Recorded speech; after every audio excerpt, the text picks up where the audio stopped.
হাসির বোমা।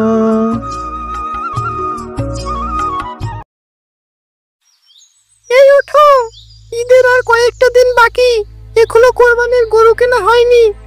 সবারই তো গরু কেনা শেষ, জলদি বাজার থেকে একটা তাজা গরু কিনে আনো।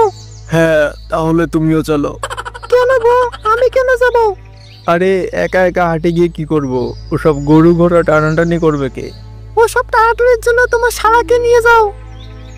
এখানে কি নিয়ে কথা হচ্ছে দুলাভাই? মামুন, তোর দুলাভাইয়ের সাথে একটু হাটে যেত, কোরবানির গরু কিনে আন, বড় দেখে গরু কিনিস। আরে গরু কিনতে হবে, এ আর এমন কি? এই শালাকে নিয়ে গেলে যে কি করে? গতবার বাজারে নিয়ে গিয়েছিলাম, শার্ট প্যান্ট সবকিছু আমাকে দিয়ে কিনে নিয়েছে। এক্ষুনি যাচ্ছে আর একটা গরু কিনে আনছি। গরু কেনা হোক আর না হোক আমাকে টিকটক বানাতে হবে।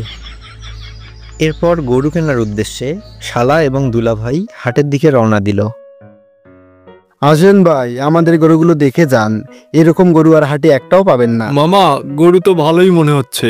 কোন এলাকার গরু এগুলো? মামা, একদম রাজশাহীর সেরা মাল, পুরোই মধু মধু।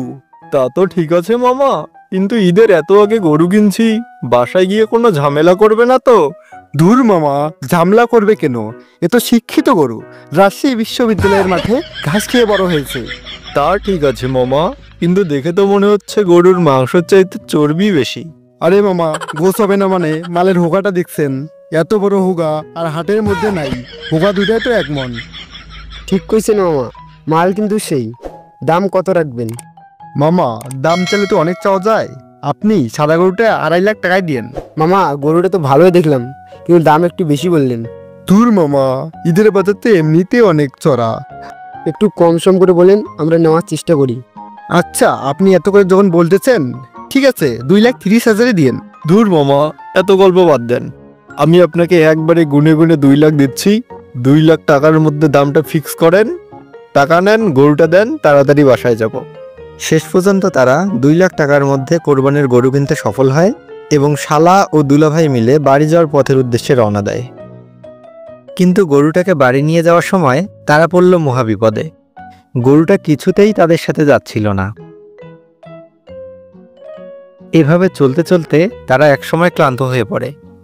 তখন শালা বলে, দুলাভাই, এভাবে আমি আর পারছিই না, অনেক ক্লান্ত হয়ে গেছি। আচ্ছা চলেন, একটা বুদ্ধি দেই আপনাকে। কি বুদ্ধি রে মামুন? দুলাভাই, তুমি গরুর পিছনে কয়েকটা মাইর দাও, দেখবে গরু এমনি এমনি চলতে শুরু করবে।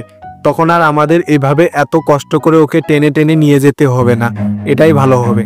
এরপর তারা যেই না গরুর পিছনে একটা মাইর দিয়েছে,